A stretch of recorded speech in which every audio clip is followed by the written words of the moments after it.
ഇന്നത്തെ ടോപ്പിക് എന്ന് പറയുന്നത് ഡ്രോയിങ് ഇൻസ്ട്രുമെന്റ്സ് ആണ്. നമുക്കറിയാം ഡ്രോയിങ്ങിന് വേണ്ടിയായിട്ട് എന്തൊക്കെ ഇൻസ്ട്രുമെന്റ്സ് നമ്മൾ യൂസ് ചെയ്യുന്നു അതിനെ പറ്റിയിട്ടുള്ള ഒരു ബ്രീഫ് ക്ലാസ് ആണ് ഇന്ന്. Drawing instruments. അപ്പൊ എഞ്ചിനീയറിംഗ് ഡ്രോയിങ്ങിന്റെ IS റെഫർ ചെയ്യുന്നത് IS ഇതിനൊക്കെ ചോദ്യങ്ങൾ ചോദിക്കാറുണ്ട്. 696/1972 ഇതാണ് എഞ്ചിനീയറിംഗ് ഡ്രോയിങ്ങിന്റെ IS റെഫർ ചെയ്യുന്നത്. ഇനി ഫസ്റ്റ് ഡ്രോയിങ് ഇൻസ്ട്രുമെന്റ് എന്ന് പറയുന്നത് ഡ്രോയിങ് ബോർഡാണ്. അപ്പൊ അടുത്തത് ഡ്രോയിങ് ബോർഡാണ്. ഡ്രോയിങ് ബോർഡ് നമുക്കറിയാം ഒരു വുഡൻ പീസ് ആണ്. ശരിക്കും പറഞ്ഞാൽ അതിന്റെ സ്റ്റാൻഡേർഡ് ആയിട്ടുള്ള സൈസുകളുണ്ട്. അപ്പൊ ഡ്രോയിങ് ബോർഡ് എന്ന് പറയുമ്പോഴത്തേക്കും അതൊരു സോഫ്റ്റ് വുഡിൽ ചെയ്തിട്ടുള്ള ഒരു ബോർഡാണ്. സോഫ്റ്റ് വുഡിലാണ് അത് ചെയ്തിരിക്കുന്നത്.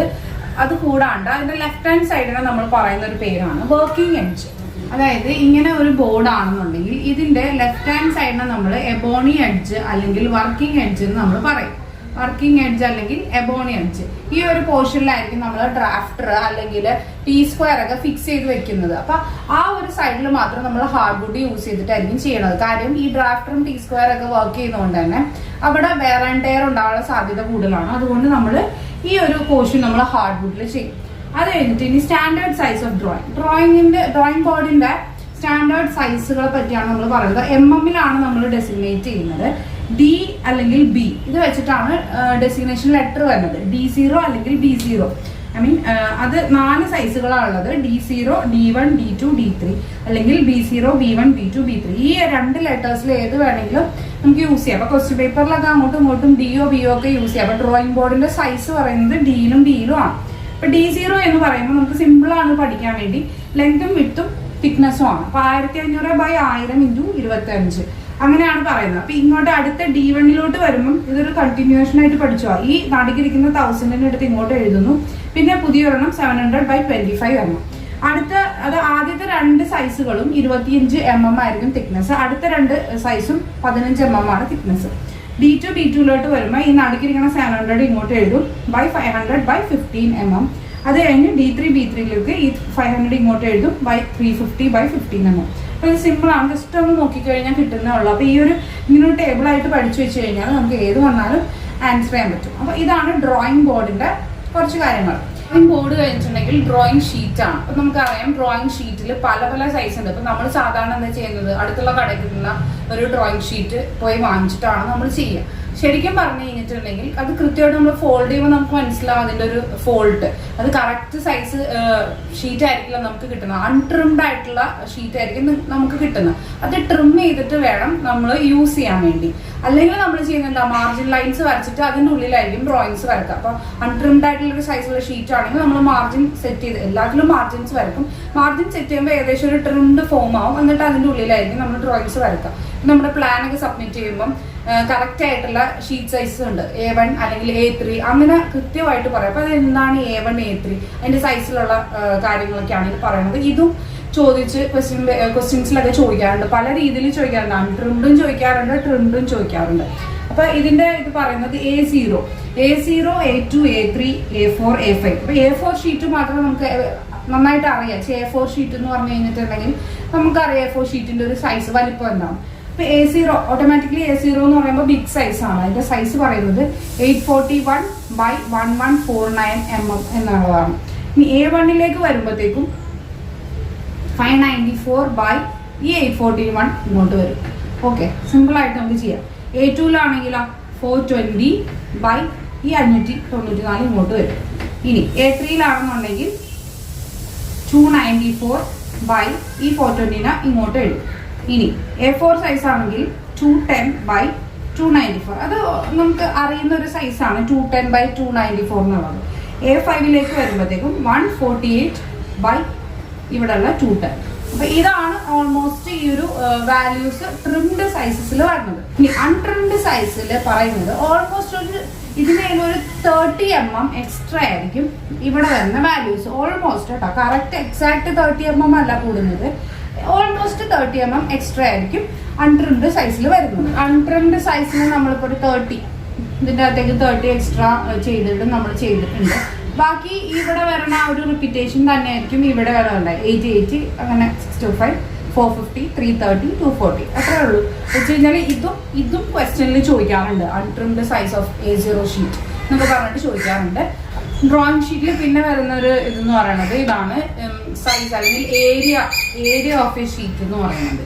ഏരിയ ചോദിക്കാറുണ്ട്. A0 സൈസ് ഓഫ് ഷീറ്റിന്റെ ഏരിയ എത്രയാണ്? 1 മീറ്റർ സ്ക്വയർ ആണ്. അതുപോലെ A1ൻ്റെ വരുമ്പോൾ ഇതിന്റെ പകുതിയാണ് 0.5. A2ൻ്റെ വരുമ്പോൾ ഇതിന്റെ പകുതി 0.25. A3 എന്ന് പറയുമ്പോൾ ഇതിന്റെ പകുതി, A4 എന്ന് പറയുമ്പോൾ അതിന്റെ പകുതി. അങ്ങനെയാണ്. അപ്പം നമുക്കത് ഒരു വാല്യൂ A0ന് മാത്രം 1 മീറ്റർ സ്ക്വയറിന് പഠിച്ചു വെച്ച് കഴിഞ്ഞിട്ടുണ്ടെങ്കിൽ ബാക്കിയുള്ളത് നമുക്ക് എന്തായാലും അതൊന്നും അറിഞ്ഞിരുന്നാൽ മതി. ബാക്കിയുള്ളത് നമുക്ക് ഡിവൈഡ് ചെയ്ത് എടുക്കാൻ വേണ്ടി പറ്റും. അപ്പോൾ അടുത്തത് T² ആണ്. T² ഇപ്പോൾ നമ്മൾ അധികം യൂസ് ചെയ്യില്ല. നമ്മൾ ഡ്രാഫ്റ്റിംഗ് മെഷീനാണ് യൂസ് ചെയ്യുക, അല്ലെങ്കിൽ മിനി ഡ്രാഫ്റ്ററാണ് യൂസ് ചെയ്യുക. അതാണ് എളുപ്പം എന്ന് പറയുന്നത്. T² എന്ന് പറഞ്ഞു വെച്ചിട്ടുണ്ടെങ്കിൽ അതിന്റെ യൂസ് എന്ന് പറയുന്നത് ഹൊറിസോണ്ടൽ ലൈൻസ് വരയ്ക്കാൻ അല്ലെങ്കിൽ ഹൊറിസോണ്ടൽ പാരലൽ ലൈൻസ് വരയ്ക്കാൻ മാത്രമാണ് നമ്മൾ T² യൂസ് ചെയ്യുക. അതുപോലെ T² എന്ന് പറഞ്ഞാൽ T ഷേപ്പ് ആയിരിക്കും. ശരിക്കും പറഞ്ഞു കഴിഞ്ഞാൽ ഇതിന്റെ ഈ ഒരു ഷേപ്പിനെ, ഈ ഒരു പോർഷന് നമ്മൾ പറയുന്നത് സ്റ്റോക്ക് അല്ലെങ്കിൽ ഹെഡ് എന്ന് വിളിക്കും. ഈ ഒരു ഹെഡ് പോർഷൻ നമ്മൾ സ്റ്റോക്ക് അല്ലെങ്കിൽ ഹെഡ് എന്ന് വിളിക്കും. അപ്പൊ ഇങ്ങനെ വരുന്ന ആ പോർഷൻ നമ്മൾ ബ്ലേഡ് എന്ന് പറയും. ബ്ലേഡ്. ഓക്കെ, അതിന്റെ ഈ മുകളിലത്തെ ഭാഗം സ്റ്റോക്ക് അല്ലെങ്കിൽ ഹെഡ് എന്ന് പറയും. ഇതിനെ നമ്മൾ ബ്ലേഡ് എന്ന് പറയും. ഇത് കൂടുതലും ഹൊറിസോണ്ടൽ ലൈൻസ് അല്ലെങ്കിൽ ഹൊറിസോണ്ടൽ പാരലൽ ലൈൻസ് വരയ്ക്കാനായിട്ടായിരിക്കും യൂസ് ചെയ്യുന്നത്. ഹൊറിസോണ്ടൽ ലൈൻസ് വരയ്ക്കാനാണ്. ഇനി ഇതിന്റെ ഒരു വർക്കിംഗ് എഡ്ജ് എന്ന് പറയുമ്പോൾ ഒരു സൈഡ് ആയിരിക്കും ഇതിന്റെ വർക്കിംഗ് എഡ്ജ്. ആ ഒരു എഡ്ജ് ബിവലിന്റെ ഷേപ്പ് ആയിരിക്കും ഇരിക്കുക. അവിടെ വെച്ചിട്ടായിരിക്കും നമ്മൾ ഡ്രോ ചെയ്യുന്നത്. പിന്നെ ഇതിന്റെ കൂടെ സെറ്റ് സ്ക്വയർസ് ഒക്കെ വെക്കുവാണെന്നുണ്ടെങ്കിൽ നമുക്ക് ഇതിൽ നിന്ന് ഇൻക്ലൈൻഡും വെർട്ടിക്കലും അതുപോലെ മ്യൂച്വലി പെർപെൻഡിക്കുലർ ആയിട്ടുള്ള ലൈൻസ് ഒക്കെ നമുക്ക് വരക്കാൻ വേണ്ടി പറ്റും. അല്ലാതെ ഇത് ഒറ്റയ്ക്ക് ഇരിക്കുമ്പോൾ നമുക്ക് ഹൊറിസോണ്ടൽ ലൈൻസ് അല്ലെങ്കിൽ ഹൊറിസോണ്ടൽ പാരലൽ ലൈൻസ് മാത്രമേ ഇതുകൊണ്ട് നമുക്ക് കൺസ്ട്രക്ട് ചെയ്യാൻ വേണ്ടി പറ്റത്തുള്ളൂ. ഇപ്പൊ T²നും സൈസ് വേരിയേഷൻസ് ഉണ്ട്. അതില് T0, T1, T2, T3 വരെയാണ് പറയുന്നത്. T0 ആണെങ്കിൽ 1510 mm, T1 വരുമ്പോൾ 1000, T2 വരുമ്പോൾ 700, T3 വരുമ്പോൾ 500. അപ്പൊ T0യും T1ഉം വരുമ്പോൾ 10 mm ആയിരിക്കും. T2ഉം T3യും വരുമ്പോൾ 5 mm ആയിരിക്കും. അതായിരിക്കും വ്യത്യാസമുള്ളത്. അപ്പൊ അടുത്തെന്ന് പറയുന്നത് സെറ്റ് സ്ക്വയർസ് ആണ്. സെറ്റ് സ്ക്വയർസ് നമുക്കറിയാം കോമൺ ആയിട്ടുള്ളത് 45, 45, 30, 60. അതാണ് കോമൺ ആയിട്ട് വരുന്ന സെറ്റ് സ്ക്വയർസ്. നമുക്ക് സെറ്റ് സ്ക്വയർസ് പറയുന്നത് എങ്ങനെയാന്ന് വെച്ച് കഴിഞ്ഞിട്ടുണ്ടെങ്കിൽ എക്സെപ്റ്റ് ഹൊറിസോണ്ടൽ ലൈൻസ്, ബാക്കി എല്ലാ ലൈനുകളും വരയ്ക്കാൻ പറ്റുന്ന ഒരു സംഭവമാണ് സെറ്റ് സ്ക്വയർസ് എന്ന് പറയുന്നത്. എക്സെപ്റ്റ് ഹൊറിസോണ്ടൽ ലൈൻസ്, ബാക്കി എല്ലാ ലൈൻസും നമുക്ക് സെറ്റ് സ്ക്വയർ യൂസ് ചെയ്ത് വരക്കാം. ഇപ്പൊ T² കൂടെ സെറ്റ് സ്ക്വയർ ചെയ്യുവാണെന്നുണ്ടെങ്കിൽ ഹൊറിസോണ്ടൽ ലൈൻസ് നമ്മൾ പറഞ്ഞ ഹൊറിസോണ്ടൽ ലൈൻസ് മാത്രമായിരിക്കും നമ്മൾ T² കൊണ്ട് വരക്കുന്നത്. പക്ഷേ സെറ്റ് സ്ക്വയറും കൂടി അതിലേക്ക് വെച്ചിട്ട് രണ്ടും കൂടിയാണ് വരക്കുന്നതെങ്കിൽ നമുക്ക് വെർട്ടിക്കൽ ലൈൻസും ഇൻക്ലൈൻ ലൈൻസും ഒക്കെ വരക്കാൻ വേണ്ടി പറ്റും. അപ്പൊ സെറ്റ് സ്ക്വയർ എന്ന് പറഞ്ഞാൽ നോട്ട് ഫോർ ഹൊറിസോണ്ടൽ ലൈൻസ്, അതായത് ഹൊറിസോണ്ടൽ ലൈൻസ് ഒഴിച്ച് ബാക്കി എല്ലാ ലൈൻസും നമുക്ക് സെറ്റ് സ്ക്വയർ കൊണ്ട് ചെയ്യാൻ പറ്റും. പിന്നെ രണ്ട് ടൈപ്പാണ് കോമൺ ആയിട്ട് പറയുന്നത്, 45, 45ഉം 30, 60. പിന്നെ പറയുന്നത് ഇത് ചെയ്യുന്ന മെറ്റീരിയൽ, അത് വുഡന്റെ ഉണ്ട്, അതുപോലെ തന്നെ സെല്ലോയിഡ് പ്ലാസ്റ്റിക് ഉണ്ട്, ട്രാൻസ്പാരന്റ് പ്ലാസ്റ്റിക് ഉണ്ട്. ഇതൊക്കെ അവൈലബിൾ ആണ്. പിന്നെ 45, 45ന്റെ ലെങ്ത് പറയുന്നത് 20 സെന്റിമീറ്റർ ആണ്. 30, 60ൻ്റെത് 25 സെന്റിമീറ്റർ. ഇതിന്റെ രണ്ടിന്റെ ഇടയിലൊക്കെ 20 അല്ലെങ്കിൽ 25 ആയിരിക്കും ഇവരുടെ ഒരു ലെങ്ത് വരുന്നത്. ലെങ്ത് പറയുന്നതിന്റെ ഹൈപ്പോട്ടന്യൂസ് സൈഡ് അല്ല, എക്സെപ്റ്റ് ഹൈപ്പോട്ടന്യൂസ് സൈഡ് അല്ല, അത് കഴിഞ്ഞിട്ടുള്ള ലോങ്ങർ എഡ്ജിനെയാണ് നമ്മൾ ലെങ്ത് ആയിട്ട് എടുക്കുന്നത്. അടുത്തത് പ്രൊട്രാക്ടർ നമുക്ക് അറിയാം എന്താണ് പ്രൊട്രാക്ടർ. ഇതിന്റെ ബെസ്റ്റ് പ്രൊട്രാക്ടറിന്റെ മെറ്റീരിയൽ പറയുന്നത് നിക്കൽ സിൽവർ ആണ്. പക്ഷെ നമ്മൾ കൂടുതലായിട്ട് യൂസ് ചെയ്യുന്നത് ട്രാൻസ്പെറന്റ് പ്ലാസ്റ്റിക് തന്നെയാണ്. അതുപോലെ തന്നെ സെല്ലുലോയിഡ് ഉണ്ട്, വുഡൻ ടൈപ്പ് ഉണ്ട്, എല്ലാം ഉണ്ട്. നമ്മൾ യൂസ് ചെയ്യുന്നത് ട്രാൻസ്പെറന്റ് പ്ലാസ്റ്റിക് ആയിരിക്കും. പിന്നെ ഇതിന്റെ അകത്ത് പറയുന്നത് എന്തിനു വേണ്ടിയിട്ടാണ് നമ്മൾ പ്രൊട്രാക്ടർ യൂസ് ചെയ്യുന്നത്? ഇങ്ങനെ ഇരിക്കുന്ന ഒരു സംഭവമാണ് അല്ലെ. ഇത് നമ്മൾ ഗ്രാജുവേറ്റ് ചെയ്തിട്ടുണ്ടാവും 0 to 180 ഡിഗ്രി എന്ന് പറഞ്ഞിട്ട് ഗ്രാജുവേറ്റ് ചെയ്തിട്ടുണ്ടാവും. രണ്ട് സൈഡിൽ നിന്നും ഉണ്ടാവും. ഓക്കെ, ഇങ്ങനെ രണ്ട് സൈഡിൽ നിന്നും നമുക്ക് ഉണ്ടാവും. സെറ്റ് സ്ക്വയേഴ്സ് യൂസ് ചെയ്ത് എടുക്കാൻ പറ്റാത്ത ആംഗിൾസ് എല്ലാം നമ്മൾ ഇത് വെച്ചിട്ടായിരിക്കും സെറ്റ് ചെയ്യുന്നത്. ഇത് കൂടുതലും മെഷറിംഗ് ആംഗിൾസ് അതുപോലെ തന്നെ സെറ്റിംഗ് ആംഗിൾസ് ഒക്കെയാണ് നമ്മൾ പ്രൊട്രാക്ടർ യൂസ് ചെയ്യുന്നത്. പിന്നെ ഇതിന്റെ ലീസ്റ്റ് കൗണ്ട് ഓഫ് പ്രൊട്രാക്ടർ നമുക്കറിയാം 1 ഡിഗ്രിയാണ്. ഇതൊക്കെ ചെറിയ ഇതാണ്. ഇതൊക്കെ ചോദിക്കാൻ സാധ്യതയുള്ള ക്വസ്റ്റ്യൻ. അടുത്ത സംഗതി എന്ന് പറയുന്നത് സ്കെയിലാണ് അല്ലെ. സ്കെയിൽ എന്ന് പറഞ്ഞാൽ എന്താണ്? നമുക്ക് റിലേറ്റീവ് ആയിട്ടുള്ള അല്ലെങ്കിൽ ട്രൂ ആയിട്ടുള്ള ഡയമെൻഷനെ നമുക്ക് ഒരു പേപ്പറിലോട്ട് ട്രാൻസ്ഫർ ചെയ്യാൻ വേണ്ടി നമ്മൾ യൂസ് ചെയ്യുന്ന ഒരു ഇൻസ്ട്രുമെന്റ് ആണ് നമ്മുടെ സ്കെയിൽ എന്ന് പറയുന്നത്. മെഷർ ചെയ്യാനും അതുപോലെ തന്നെ നമുക്ക് ട്രാൻസ്ഫർ ചെയ്യാനും റിലേറ്റീവ് മെഷറിനെ ട്രാൻസ്ഫർ ചെയ്യാനും പറ്റുന്ന ഒരു ഇൻസ്ട്രുമെന്റ് ആണ് സ്കെയിൽ. സ്കെയില് നമുക്ക് പല രീതിയിൽ അവൈലബിൾ ആണ്. കാർഡ്ബോർഡ് സ്കെയിൽസ് ഉണ്ട്, വുഡൻ സ്കെയിൽസ് ഉണ്ട്, പ്ലാസ്റ്റിക് സ്കെയിൽസ് ഉണ്ട്, സെല്ലുലോയിഡ് ഉണ്ട്, അങ്ങനെ പല രീതിക്ക് സ്റ്റീൽ ഉണ്ട്. പല മെറ്റീരിയലിലും നമുക്ക് അവൈലബിൾ ആണ് സ്കെയിൽ എന്ന് പറയുന്നത്. സ്കെയിൽ എന്ന് പറയുന്നത് it is a ratio of length of an object on the drawing divided by original length of the object. അതാണ് സ്കെയിൽ എന്ന് പറയുന്നത്. അതായത് ഡ്രോയിങ്ങിലേക്ക് ട്രാൻസ്ഫർ ചെയ്യുന്ന length divided by original length, ആ ഒരു പർട്ടിക്കുലർ ഒബ്ജക്റ്റിന്റെ ഒറിജിനൽ ലെങ്ത്, അതിനെയാണ് നമ്മൾ സ്കെയിൽ എന്ന് പറയുന്നത്. അടുത്തത് ടൈപ്സ് ഓഫ് സ്കെയിൽ ആണ്. ടൈപ്സ് ഓഫ് സ്കെയിൽ 3 സ്കെയിലുകളാണ് പറയുന്നത്. Enlarged scale, reduced scale, full scale. അപ്പൊ എൻലാർജ് സ്കെയിൽ എന്ന് പറഞ്ഞാൽ നമുക്ക് ഉള്ള ഒരു ഒബ്ജക്റ്റിന്, ഇപ്പൊ ഈ ഒരു ഒബ്ജക്റ്റിന് നമ്മൾ എൻലാർജ് ചെയ്ത് വരക്കുന്നതാണ്. അപ്പം ഈ മെഷീൻ ഡ്രോയിങ്സിലൊക്കെയാണ് എൻലാർജ്ഡ് ഡ്രോയിങ്സ് വരുന്നത്. അതായത് ചെറിയ ചെറിയ മൈന്യൂട്ട് ആയിട്ടുള്ള കാര്യങ്ങൾ നമ്മൾ കുറച്ചും കൂടി ഡ്രോയിങ്സിലോട്ട് വരുമ്പോഴത്തേക്കും എൻലാർജ് ചെയ്ത് വരക്കും. അപ്പൊ അതിന്റെ റേഷ്യോ എന്ന് പറയുമ്പോൾ ചിലപ്പോൾ 50:1 അങ്ങനെയാണ്. 50:1 ആണ് അതിന്റെ ഒരു എൻലാർജ് സ്കെയിലിന്റെ ഫോർമാറ്റ് എന്ന് പറയുന്നത്. റെഡ്യൂസ്ഡ് സ്കെയിൽ എന്ന് പറഞ്ഞു കഴിഞ്ഞിട്ടുണ്ടെങ്കിൽ സാധാരണ നമ്മൾ ചെയ്യുന്നത് റെഡ്യൂസ്ഡ് ആണ്. 1:100 റെഡ്യൂസ് ചെയ്യും, 1:50 റെഡ്യൂസ് ചെയ്യും അല്ലെ. അതായത് നമുക്ക് തന്നിരിക്കുന്ന ആ ഒരു വലിയൊരു 5 മീറ്റർ ആണ്, അങ്ങനെയൊക്കെ ആണെന്നുണ്ടെങ്കിൽ നമ്മൾ അതിനെ 1:100 സ്കെയിൽ ചെയ്തിട്ട് 1:100 1:50 റെഡ്യൂസ് ചെയ്യും. പിന്നെ അടുത്തത് ഫുൾ സ്കെയിൽ. ഫുൾ സ്കെയിൽ എന്ന് പറയുമ്പോൾ 1:1, അതായത് എന്താണോ ഒബ്ജക്റ്റ് അതുപോലെ തന്നെ നമ്മൾ ഡ്രോയിങ്ങിൽ വരയ്ക്കും. അതാണ് 1:1 ഫുൾ സ്കെയിൽ എന്ന് പറഞ്ഞു കഴിഞ്ഞിട്ട്. നമ്മൾ പറയാൻ പോകുന്നത് സ്റ്റാൻഡേർഡ് സ്കെയിൽസ് ആണ്. ഇപ്പൊ നമ്മൾ കുറച്ച് സ്കെയിൽസ് ഇപ്പോൾ 1:1 എന്ന് പറയുന്നത് ഫുൾ സ്കെയിലാണ്. 1:2 എന്ന് പറയുമ്പോൾ റെഡ്യൂസ്ഡ് സ്കെയിലാണ്. ബാക്കി എല്ലാം ചെയ്തിരിക്കുന്നത് റെഡ്യൂസ്ഡ് സ്കെയിലാണ്. അപ്പൊ 1:1 1:2 നമ്മൾ പറയുന്നത് M1 സ്കെയിൽ എന്നാണ്, അല്ലെങ്കിൽ M1 എന്നാണ് അതിനെ ഡെസിഗ്നേറ്റ് ചെയ്യുന്നത്. ഇനി 1:2.5 1:5 എന്ന് പറയുന്നത് M2 ആണ്. 1:10 1:20 എന്ന് പറയുന്നത് M3 ആണ്. 1:50 1:100 M4. അതുപോലെ തന്നെ 1:200 1:500 M5 ആണ്. 300 to 600 M6, 400 to 800 M7 and 1000 2000 M8. ഇങ്ങനെയാണ് ഒരു സ്റ്റാൻഡേർഡ് സ്കെയില് പറയുന്നത്. ഇപ്പൊ പഠിക്കാൻ വേണ്ടി വേറെ പ്രശ്നമൊന്നുമില്ല. ഇത് 1 2 ഇത് 2.5 5 10 20 50 100 ഡബിൾ ചെയ്താണ് വരുന്നത് ഈ ഇവിടം വരെ. ഇവിടെ നിന്ന് കഴിഞ്ഞ് കഴിഞ്ഞാൽ പിന്നെ 200 500 ആണ്. ഓക്കെ, ഈ ഒരു ഇത് മാത്രമേ ഒരു വ്യത്യാസമുള്ളൂ. ബാക്കി എല്ലാം ഡബിളിങ് തന്നെയാണ്. 300 600 400 800 1000 2000. അപ്പൊ ആ ഒരു M5ന്റെ ഇത് മാത്രമേ ഉള്ളൂ. ബാക്കിയെല്ലാം ഡബിളിങ് ആണ് സ്റ്റാൻഡേർഡ് സ്കെയിൽസിൽ വരും. അടുത്തത് ഈ 3 കോമ്പസുകളെ പറ്റിയാണ് പറയാനുള്ളത്. ഒന്ന് സ്മോൾ ബോ കോമ്പസ് അല്ലെങ്കിൽ സ്പ്രിംഗ് ബോ കോമ്പസ് എന്ന് പറയും. രണ്ടാമത്തേത് ലാർജ് ബോ കോമ്പസ് അല്ലെങ്കിൽ മൂന്നാമത്തേത് ലെങ്തനിങ് ബാർ. മറ്റേ പേരുള്ളൂ ലാർജ് ബോ കോമ്പസ്. മൂന്നാമത്തേത് ലെങ്തനിങ് ബാർ. അപ്പൊ ഈ നമുക്കറിയാം നമ്മൾ ചെയ്യുന്ന കോമ്പസിന് ഒരു പരിധി ഉണ്ട്. നമ്മൾ ഒരു പെൻസിൽ വെച്ചിട്ട് നമ്മൾ റൗണ്ട് ചെയ്യുമ്പോഴത്തേക്കും ഒരു പരിധി ഉണ്ട്. ഒരു പോയിന്റ് കഴിഞ്ഞ് നമുക്കത് എന്താ പറയാ എക്സ്പാൻഡ് ചെയ്യാൻ പറ്റില്ല, സ്ട്രെച്ച് ചെയ്യാൻ പറ്റില്ല. അപ്പൊ അത്രയും ഒരു അപ് ടു ഇത്ര ഡയമീറ്റർ അല്ലെങ്കിൽ ഇത്ര റേഡിയസ് ഉള്ള സർക്കിൾ മാത്രമേ നമുക്ക് അതിൽ വരയ്ക്കാൻ വേണ്ടി പറ്റുള്ളൂ. അത് കഴിഞ്ഞിട്ട് നമുക്ക് കുറച്ചും കൂടി വലിയ സർക്കിൾസ് വരയ്ക്കണമെങ്കിൽ ലാർജ് ബോ കോമ്പസ് യൂസ് ചെയ്യണം. അതിനേലും കുറച്ചും കൂടി വലിയ സർക്കിൾസ് വരയ്ക്കണമെങ്കിൽ ലെങ്തനിങ് ബാർ യൂസ് ചെയ്യണം. അപ്പം ഒരു സ്മോൾ കോമ്പസ് എന്ന് പറയുമ്പോൾ അപ് ടു 25 mm റേഡിയസിലുള്ള സർക്കിൾസ് മാത്രമേ നമുക്ക് വരക്കാൻ വേണ്ടി പറ്റത്തുള്ളൂ. ലാർജ് ബോ കോമ്പസ് ആണെങ്കിൽ ഏകദേശം ഒരു 120 mm റേഡിയസ് വരെയൊക്കെ നമുക്ക് വരക്കാൻ വേണ്ടി പറ്റും.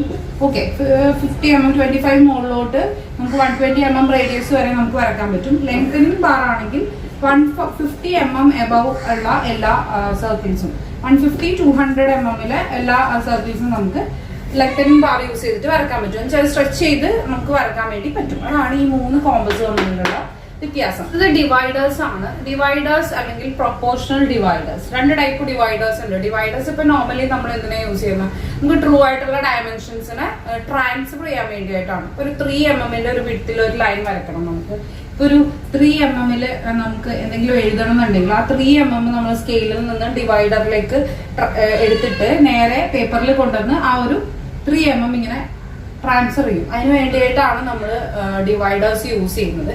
ഒരു ലൈൻസ് ഡിവൈഡ് ചെയ്യാൻ വേണ്ടിയിട്ടും അതുപോലെ ട്രാൻസ്ഫർ ചെയ്യാനൊക്കെയാണ് നമ്മൾ ഡിവൈഡേഴ്സ് യൂസ് ചെയ്യുന്നത്. പ്രൊപ്പോർഷണൽ ഡിവൈഡേഴ്സിന്റെ കേസിൽ അത് എൻലാർജിങ് അല്ലെങ്കിൽ റെഡ്യൂസിങ്, ന്യൂമറിക്കൽ വാല്യൂസിന് ചേഞ്ച് ഒന്നും വരാണ്ട് തന്നെ നേരെ എൻലാർജ് ചെയ്തോ റെഡ്യൂസ് ചെയ്തോ വരക്കുന്നതിനെയാണ് നമ്മൾ അത് യൂസ് ചെയ്യുന്നതിനാണ് പ്രൊപ്പോർഷണൽ ഡിവൈഡേഴ്സ് എന്ന് നമ്മൾ പറയുന്നത്. അപ്പൊ അടുത്തത് ഡ്രാഫ്റ്റിംഗ് മെഷീൻ അല്ലെങ്കിൽ മിനി ഡ്രാഫ്റ്റർ. ഇത് എല്ലാവരും യൂസ് ചെയ്യുന്ന ഒരു സംഭവമാണ് അല്ലെ. നമ്മൾ ഡ്രോയിങ് ചെയ്യുന്ന എല്ലാവരുടെ കയ്യിലും ഫസ്റ്റ് ഇയർ ഉണ്ടാവുന്ന ഒരു സംഭവമാണ് മിനി ഡ്രാഫ്റ്റർ എന്ന് പറയുന്നത്. അതുകൊണ്ട് നമുക്ക് അറിയുകയും ചെയ്യാം. നമ്മൾ ഈ പറഞ്ഞ ലിസ്റ്റ് ചെയ്ത എല്ലാ സാധനങ്ങളും ഇപ്പൊ ഡിവൈഡറും കോമ്പസും ഒഴിച്ച് ബാക്കി എല്ലാം ഈ ഡ്രാഫ്റ്റിംഗ് മെഷീനുണ്ട്. സ്കെയിലുണ്ട്, അതുപോലെ പ്രൊട്രാക്ടർ ഉണ്ട്, അതുപോലെ തന്നെ സെറ്റ് സ്ക്വയർസ് ഉണ്ട്. അങ്ങനെ എല്ലാം നമുക്ക് ആംഗിൾ കഴിച്ചു വെക്കാൻ നമുക്ക് വരക്കാൻ പറ്റുന്ന ഒരു മെഷീനെയാണ് നമ്മൾ ഡ്രാഫ്റ്റിംഗ് മെഷീൻ എന്ന് പറയുന്നത്. അപ്പൊ ഇതൊന്ന് 0-ൽ സെറ്റ് ചെയ്ത് കഴിഞ്ഞാൽ നമുക്ക് പിന്നെ വേറെ ഒന്നും നോക്കേണ്ട ആവശ്യമില്ല. സ്കെയിലും ഉണ്ട് അതിൻ്റെ അകത്ത്. എക്സ്ട്രാ വേറെ ഒന്നും നമുക്ക് ചെയ്യേണ്ട ആവശ്യമില്ല. പെൻസിലും കോമ്പസും മാത്രം മതി അല്ലെ. അത് വെച്ചിട്ട് ബാക്കി എല്ലാ കാര്യങ്ങളും നമുക്ക് വരക്കാൻ വേണ്ടി പറ്റും. അടുത്തൊരു ഇമ്പോർട്ടന്റ് ആയിട്ടുള്ള സംഭവം എന്ന് പറയുന്നത് പെൻസിൽസ് ആണ്, ഡ്രോയിങ് പെൻസിൽസ്. എന്തുകൊണ്ടാണ് ഇമ്പോർട്ടന്റ് എന്ന് പറയണമെന്ന് വെച്ച് കഴിഞ്ഞാല് നമ്മുടെ ഡ്രോയിങ്ങിന്റെ ക്വാളിറ്റി ഡിപ്പെൻഡ് ചെയ്യുന്നത് കൂടുതലും പെൻസിൽസ് ആണ്, പെൻസിൽസിനെയാണ്. അത് എത്രത്തോളം നല്ല പെൻസിലുകൾ യൂസ് ചെയ്തിട്ടുണ്ടെങ്കിൽ ഏതൊക്കെ ഗ്രേഡിലുള്ള പെൻസിലുകൾ യൂസ് ചെയ്താൽ മാത്രമാണ്. പലപ്പോഴും നമ്മൾ വരയ്ക്കുമ്പോൾ ശ്രദ്ധിച്ചിട്ടുണ്ടെങ്കിൽ അറിയാം, പലരുടെയും ഡ്രോയിങ്സ് ഒന്നാണെങ്കിൽ പോലും അതിന്റെ ഒരു ക്വാളിറ്റി ഡിഫറൻസ് ഉണ്ടാവും, അല്ലെങ്കിൽ അവർ വരച്ചേക്കുന്നതിന്റെ ഒരു നീറ്റ്നെസ് വെച്ചിട്ട്. അപ്പൊ അവർ യൂസ് ചെയ്തിരിക്കുന്ന പെൻസിലിന്റെ കൂടെ ഒരു പാർട്ട് അതിൻ്റെ അകത്തുണ്ട്. അപ്പൊ നമ്മളിപ്പോ സാധാരണ ഫസ്റ്റ് ഓഫ് ഓൾ നമ്മൾ ഡ്രോയിങ് ക്ലാസ്സിൽ ചെല്ലുമ്പോൾ നമ്മളടുത്ത് പറയും H യൂസ് ചെയ്യണം, 2H യൂസ് ചെയ്യണം, HB യൂസ് ചെയ്യണം. 2H കൊണ്ട് ഇന്ന ലൈൻസുകൾ മാത്രമേ വരയ്ക്കാൻ പാടുള്ളൂ, H കൊണ്ട് ഇന്ന ലൈൻസ് വരയ്ക്കണം. അങ്ങനെയൊക്കെ നമ്മുടെ അടുത്ത് പറയുമെങ്കിൽ പോലും കുറച്ച് കഴിയുമ്പോൾ നമ്മൾ ഒരു പെൻസിൽ കൊണ്ടായിരിക്കും എല്ലാ ഡ്രോയിങ്സും കംപ്ലീറ്റ് ചെയ്യാം. അപ്പോൾ അങ്ങനെയല്ല, ഓരോ ഡ്രോയിങ്സിനും ഓരോ പർട്ടിക്കുലർ പെൻസിലുകളുണ്ട്. ഔട്ട്ലൈൻസിന്, മാർജിൻ ലൈൻസിനൊക്കെ നമ്മൾ H ആണ് യൂസ് ചെയ്യുന്നതെങ്കിൽ കൺസ്ട്രക്ഷൻ ലൈൻസിന് നമ്മൾ 2H ആണ്. ഇപ്പൊ Hഉം 2H നിങ്ങൾ കമ്പയർ ചെയ്യുകയാണെങ്കിൽ H കുറച്ചും കൂടി ഡാർക്ക് ആയിരിക്കും, 2H കുറച്ചും കൂടി ലൈറ്റ് ആയിരിക്കും. പിന്നെ HB നമ്മൾ കൂടുതലും ലെറ്ററിങ്ങിനും ഡയമെൻഷനിങ്ങും ഒക്കെ ആയിരിക്കും യൂസ് ചെയ്യുന്നത്. അതായത് നമ്മുടെ ഫിഗറിൽ വിസിബിൾ ആയിട്ട് കാണേണ്ടതെല്ലാം തെളിച്ചും അല്ലാതെ അധികം വിസിബിൾ ആവാണ്ടാത്തത് നമ്മൾ ലൈറ്റ് പെൻസിൽ കൊണ്ടായിരിക്കണം വരയ്ക്കുന്നത്. ഇപ്പൊ പെൻസിൽ പറയുന്നത് ഹെക്സഗണൽ ഷേപ്പ് എന്നാണ് പറയുന്നത്. കൂടുതലും നമ്മൾ ഡ്രോയിങ് യൂസ് ചെയ്യുന്ന ഹെക്സഗണൽ ഷേപ്പ് ആണ് പറയുന്നത്. അതായത് 18 ഗ്രേഡുകളുണ്ട്. 18 ഗ്രേഡുകളാണ് നമുക്ക് പെൻസിലിന് വരുന്നത്. 9H മുതൽ 7B വരെയാണ് അതിന്റെ ഗ്രേഡ് പറയുന്നത്. അപ്പൊ ഇതിന്റെ H എന്ന് പറയുന്നത് ഹാർഡ്നെസ്സിനെ ഇത് ചെയ്യുന്നു, B എന്ന് പറയുന്നത് അതിന്റെ ബ്ലാക്ക്നെസ്സിനെ റെപ്രസെന്റ് ചെയ്യുന്നു. ഇനി ഏറ്റവും ഹാർഡായിട്ടുള്ള പെൻസിൽ എന്ന് പറയുന്നത് 9H ആണ്, ഹാർഡസ്റ്റ് പെൻസിൽ എന്ന് പറയുന്നത്. 7B എന്ന് പറയുന്നത് ഏറ്റവും സോഫ്റ്റസ്റ്റ് പെൻസിൽ ആയിരിക്കും. അപ്പൊ അതാണ് HB നമ്മൾ കൂടുതൽ യൂസ് ചെയ്യണം സ്കെച്ചിങ്ങിനും ഡയമെൻഷനിങ്ങിനൊക്കെയാണ്. ചില സമയത്ത് ലെറ്ററിങ്ങിന് യൂസ് ചെയ്യാറുണ്ട്. പിന്നെ H എന്ന് പറയുന്നത് എല്ലാ വിസിബിൾ ലൈൻസിനും, outlines, visible lines, margin lines, finishing lines, dimensioning ലൈൻസിനൊക്കെ നമ്മൾ H യൂസ് ചെയ്യാറുണ്ട്. 2H എന്ന് പറയുന്നത് എല്ലാ തിൻ ലൈൻസിനും, കൺസ്ട്രക്ഷൻ ലൈൻസ്, ഹാച്ചിങ് ലൈൻസ് ഒക്കെ നമ്മൾ 2H യൂസ് ചെയ്യാറുണ്ട്. പിന്നെ നമുക്ക് പെൻസിലിലെ എഡ്ജസുകളുണ്ട്, അതായത് എഡ്ജസ് ഓഫ് പെൻസിൽ. ഓരോ ടൈപ്പ് എഡ്ജസ് ഒന്നും നമ്മൾ നോക്കിയായിരിക്കില്ല വരക്കണം, പക്ഷെ ഇത് പഠിക്കുമ്പോൾ ഇതൊക്കെ പഠിക്കാം. കോണിക്കൽ എഡ്ജ് എന്ന് പറയുന്നത് കൂടുതലും ലെറ്ററിങ്ങിനും ഡയമെൻഷനിങ്ങിനും ഫ്രീ ഹാൻഡ് സ്കെച്ചിങ്ങിനൊക്കെയാണ് കോണിക്കൽ എഡ്ജ് യൂസ് ചെയ്യാം. അതുപോലെ ചിസിൽ എഡ്ജ് എന്ന് വെച്ചാൽ തിൻ അല്ലെങ്കിൽ സ്ട്രെയിറ്റ് ലൈൻ വരയ്ക്കാൻ, തിന്നായിരിക്കും, സ്ട്രെയിറ്റ് ലൈൻ വരയ്ക്കാനായിരിക്കും യൂസ് ചെയ്യാം.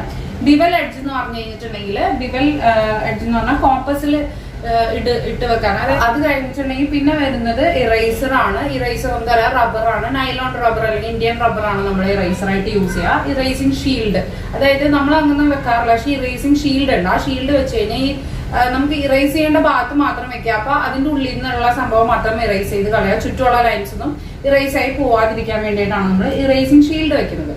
പിന്നെ ടെംപ്ലേറ്റുകളുണ്ട്. ടെംപ്ലേറ്റുകൾ എങ്ങനെയാന്ന് വെച്ച് കഴിഞ്ഞിട്ടുണ്ടെങ്കിൽ ചെറിയ ചെറിയ ഇങ്ങനെ ലെറ്റേഴ്സിന്റെ ടെംപ്ലേറ്റുകൾ നമുക്ക് കിട്ടും. അത് ഈ ഒരു മെറ്റലിന്റെ അത് നമുക്ക് ഓരോ കുഞ്ഞു ഇതായിട്ട് കിട്ടും. അത് വെച്ചിട്ട് നമുക്ക് ചെയ്യാൻ പറ്റും. സ്റ്റെൻസിൽ പോലെ തന്നെ സ്റ്റെൻസിലിന്റെ കുഞ്ഞു പീസുകൾ, അതാണ് ടെംപ്ലേറ്റ് എന്ന് പറയുന്നത്.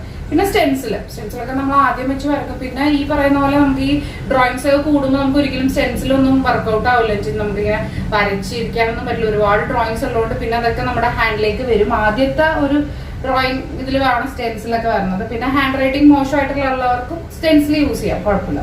പിന്നെ ഫ്രഞ്ച് കർവ്സ് ആണ്. നമ്മൾ കർവ്ഡ് ലൈൻസ് വരയ്ക്കാൻ വേണ്ടിയിട്ടാണ് ഫ്രഞ്ച് കർവ്സ് യൂസ് ചെയ്യുന്നത്. ഫ്ലെക്സിബിൾ കർവും അത് തന്നെ കർവ്ഡ് ലൈൻസ് ആണ്.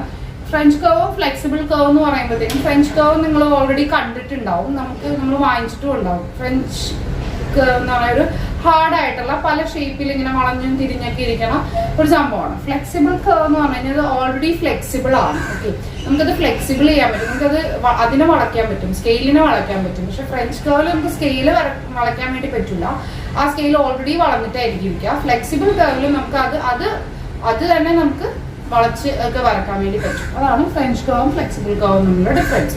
അപ്പൊ ഇത്രയുമാണ് ഡ്രോയിങ് ഇൻസ്ട്രുമെന്റ്സിൽ പറയാൻ വേണ്ടിയിട്ടുള്ളത്.